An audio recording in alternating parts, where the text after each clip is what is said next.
Former Secretary Amato, my former boss, Secretary Gary Teves, who has just left, Secretary Hirochi, ladies and gentlemen, good morning.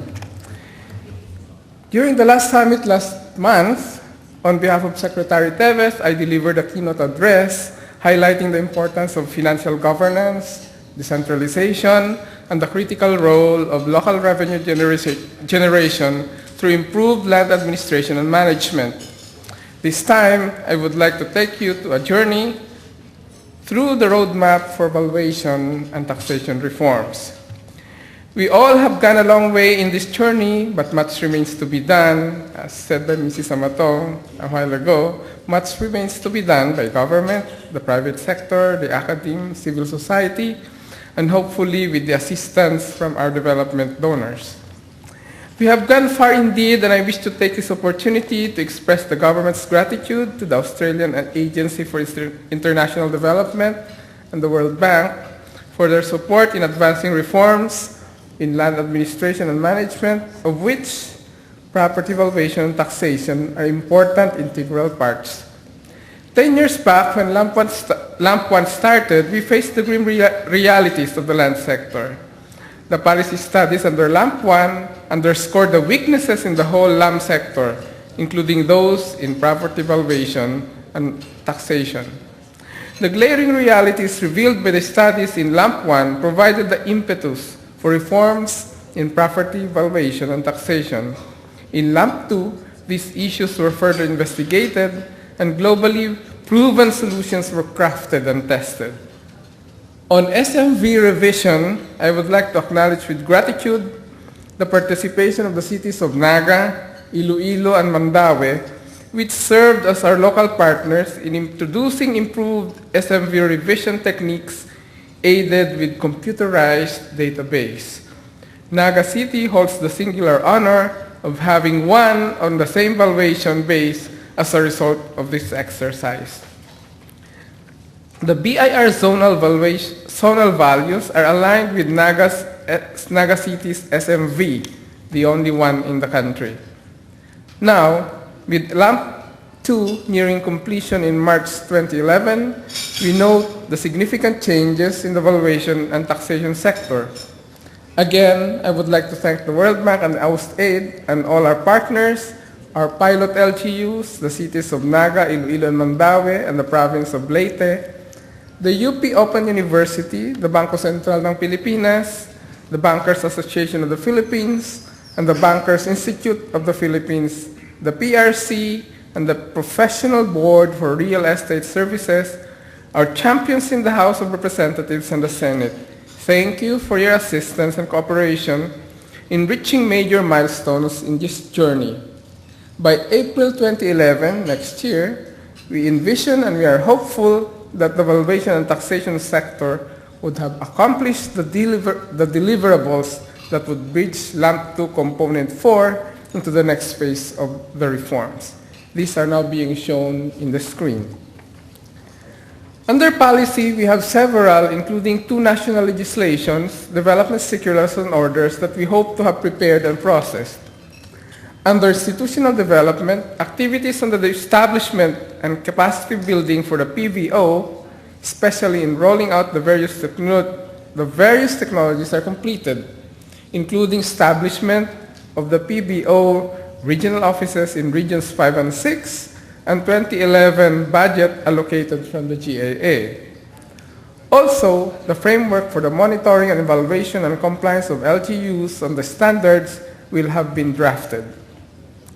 Under tools, systems, and procedures, the national database installed and operational, with its regional counterparts already installed and operational in Regions 5 and 6. For mainstreaming, the completion of training modules, training of core and national trainers, and the rollout program to both the NGAs and the LGUs. We also would have pre-selected LGUs and regions and started activities to prime them up for the rollout of technologies. Under support to industry, valuation education offered on a regular basis in UP Open University and established in 3 more universities. Other training institutions will also have been identified and agreements reached. Finally, additional resources over and above the GAA approved and secured to finance the proposed activities under the new phase of the reforms. While we are hopeful that the deliverables in April 2011 will be met, we are aware that all these efforts will leave some gaps which are critical in the reform process. The challenges are formidable. Nevertheless, we have decided to face these challenges head-on, and we see these as roadblocks to improved financial governance and meaningful decentralization. The gaps that we foresee are shown in the table that's being flashed on the screen. There are compelling reasons to pursue valuation and taxation reforms. While the achievements under LAMP 2 for property valuation and taxation reforms have been significant, the benefits would largely be realized by mainstreaming the reforms. We recognize that there are major gaps that need to be addressed to fully realize the gains of the reforms. To address these gaps, the development objective is to effect reforms in the valuation and taxation sector in conjunction with the rest of the LAM sector that would lead to international recognition by formulating and implementing relevant legislations that are transparent and devoid of political interest, establish an institution to regulate and support the development of the sector, maintain and internationally recognized valuation standards, and introduce valuation systems and practices that are transparent to protect the general public.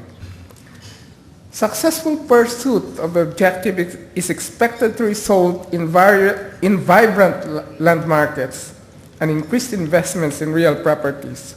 Among others, development in this area would contribute to employment and income opportunities, thereby contributing to the efforts in alleviating poverty in the country. Operationalizing the objective, we have crafted strategies and identified approaches to effectively pursue the reforms. The DOF has committed to pursue the reforms nationwide and would utilize resources within its scope of access, internally and externally sourced. In the same vein, the DMR has committed to reforms on land matters. Similarly, champions from among the committed LGUs need to be harnessed and mobilized.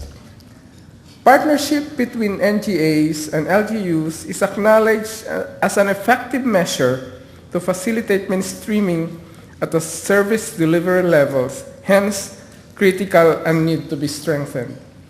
The need for a strong institution is needed to shepherd the development of the sector and regulate the industry.